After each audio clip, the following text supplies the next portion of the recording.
Thank you for tuning in to the best parenting show on the internet, Post Daily Dose. It's the Post. It's the Post. It's the Post. The Post Daily Dose. It's the Post. It's the Post. It's the Post. The Post Daily Dose. It's the Post. It's the Post. Hey, good evening, Facebook family. Welcome to another episode of Post Daily Dose with me, your trusted parenting advisor, faithful guide and servant on the healing journey. What's my name? Big Papa Brian+Post. Happy freaking fabulous Friday. Freaking fabulous Friday. Freaking fabulous Friday. Sometimes I get a little OCD about the way this phone is situated. Happy freaking fabulous Friday, everyone. I hope you've had a fantastic week and you're taking it out on a high note. For those of you who your work week is ending on Friday, I hope you're going to have a nice, relaxing evening and move right into a relaxing and enjoyable weekend. Today, we're going to continue our series on the trauma-responsive classroom. And again, part one was talking about the awareness of self as the teachers. The first thing you have to do is really be connected to what your past history has been that caused you to have sensitivities and reactivities to some of the challenging children that you have in your classrooms, because their trauma histories will trigger your stress, which will trigger your own trauma and will cause challenges in the relationship. So that was number one. And hey, good evening, Brian and Kendra. Number two is was talking about communication, creating a new framework for children who've experienced trauma. And I'm kind of going to pick up on that this evening because I want to go, and here's the thing, I could talk about this for probably the next 20 episodes. I'm not going to. Download the trauma checklist. There's also we have a trauma-informed certification course that you can do. So there's a lot of additional higher level information. I really need to get that website from Christy. Christy just released my trauma-informed certification course. There's an online course that you can do, self-study, self-pace. You take it your own pace after you finish it. It's 8 hours of trauma-informed content. Actually, I think it's closer to 10. And then you can do a certification. So that's available to you guys. And she's been promoting that quite a bit on Instagram. You might even check the Facebook page. She's probably put something on there about it. So that just takes you to a deeper level. So what I was going to say is I kind of want to go through this as systematically as possible.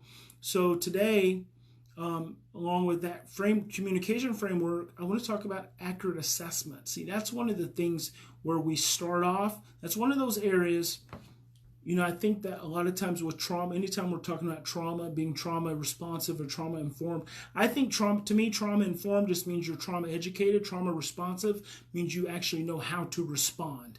And there's a difference because you can be trauma informed and still be reactive. I want you to be trauma informed and be trauma responsive. Big difference, night and day difference. One of the places where we really miss the boat with children who have trauma histories is we don't assess. You don't do an accurate assessment, and so you end up getting caught with your proverbial pants down when your child has this big outburst and throws over desk and, wrecks the classroom. Then you're like, oh my gosh, what happened? Well, what happened is the kid got triggered and the kid does what the kid does. But what we didn't do is we didn't do an accurate assessment to understand. So I'm encouraging all my post parents to make time to meet with not only just the teacher. Meeting with the teacher is important, but the whole team, because I believe that all traumatized children need IEPs, especially if you are in a public school. Now, Tammy, you just popped in there, so that just triggered my thought about private school. If your child is in a private school, then it is very important that you create a framework of communication around, let's talk about my child. I want you guys to understand my child's trauma. I want you to understand what their earliest experiences. And I am telling you, get the team together. especially the school counselor. I know some great school counselors. The school counselor, I know some great principals. I know some great superintendents. I know some great teachers. Get them together and educate them. And so I'm asking my parents to do this for their children, but I'm asking you all as teachers, sit down as an organization, as a group, and go through the students that you have coming into your classroom. Talk to the teacher from the year before, right? Talk to the school counselor. You know these kids. Very seldom are these just new kids coming into your school.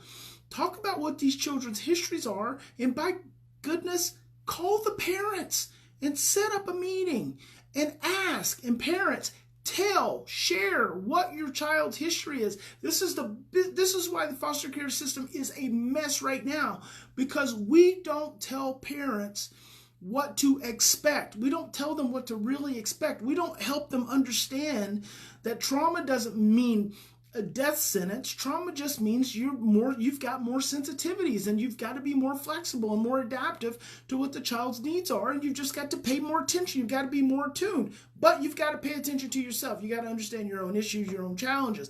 That's why the foster care system is the way that it is. Hello, Tammy. Kendra says we need to send private school and have had we send to private school and have had incredible. So that's fantastic, because a lot of times private schools aren't as stressed out as public schools tend to be, because they're not dealing with as many children. But that's still not an excuse. Be proactive, be preventative, and I want you guys to grasp what accurate assessment means. Accurate assessment means that you know everything about this child that you possibly can. You're looking at them from the framework. Here's the framework I want you to have for these children: that they are stress sensitive and fearful. That means when their stress sensitivity gets dialed up, they move into fear. When they move into fear, they move into survival. When they move into survival, that's where negative behavioral challenges manifest. All negative behavior arises from a state of stress. In between the behavior and the stress is the presence of a primary emotion. There's only love and fear. So these children become stressed, they move into fear, and then that manifests their behavior. What have their behaviors been in the last year? What were the behavioral challenges in classrooms last year? You know, these things don't change. Seldom do they change. They'll dial down in sensitivity. So here's areas that you're going to be really looking at. And I saw Christy posted something about this on Instagram, on the Post Parenting Post+Institute Instagram page.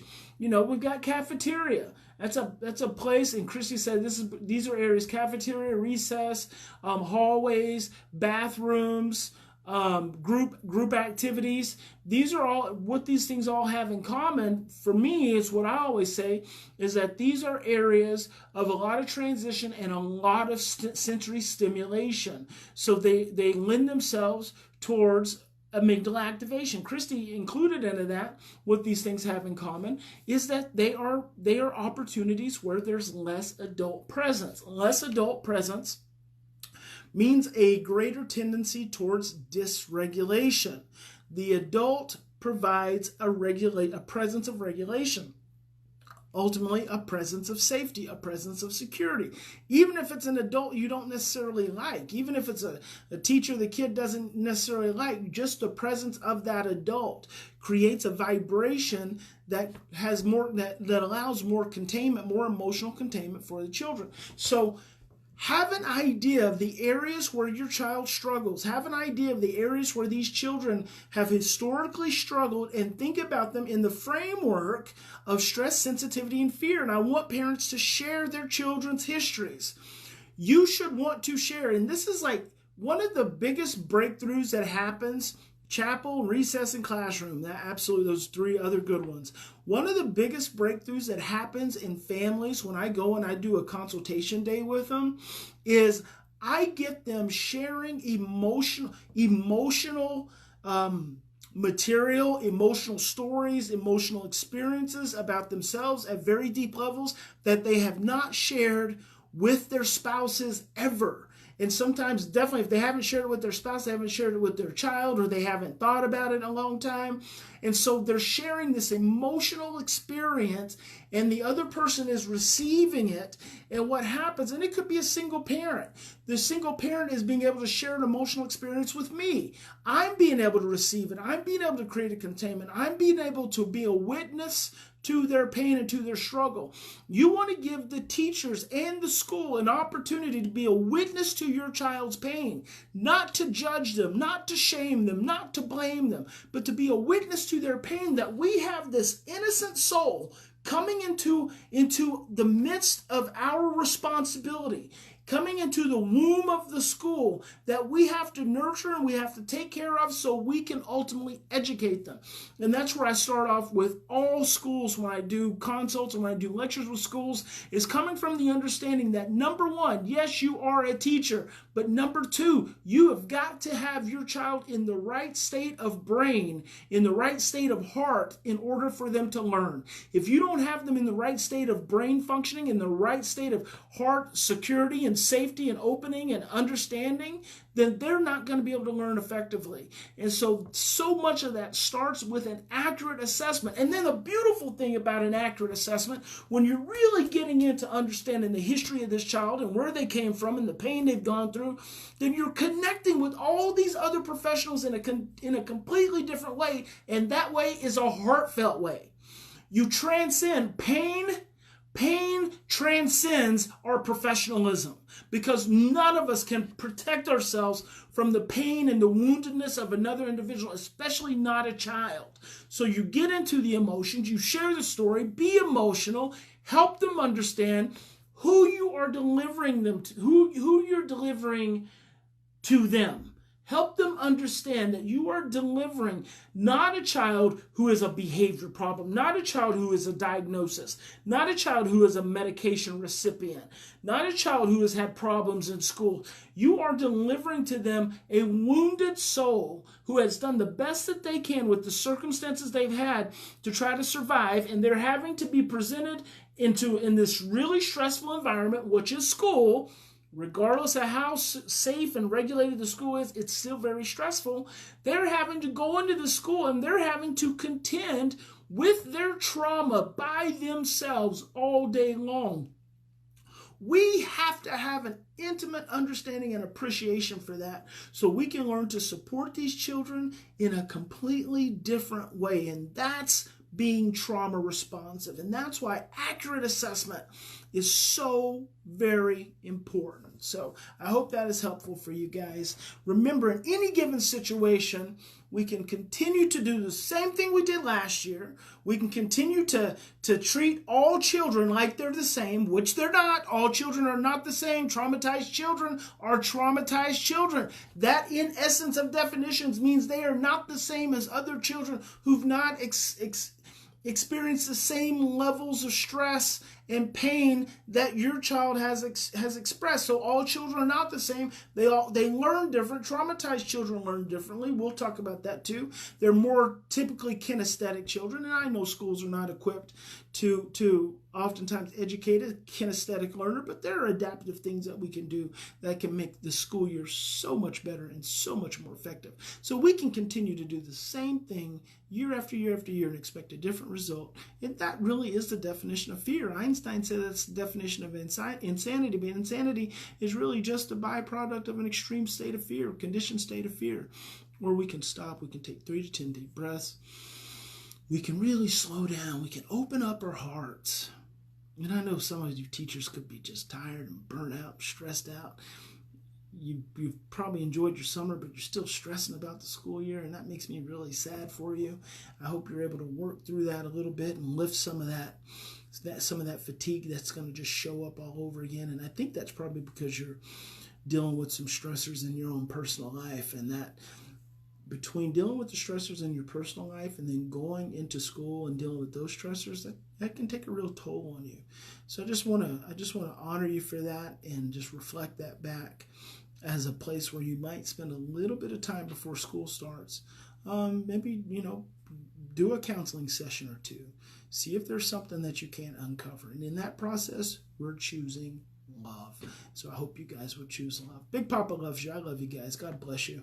Hope you have a freaking fabulous Friday. Freaking fabulous Friday. Freaking fabulous Friday. We'll see you Monday.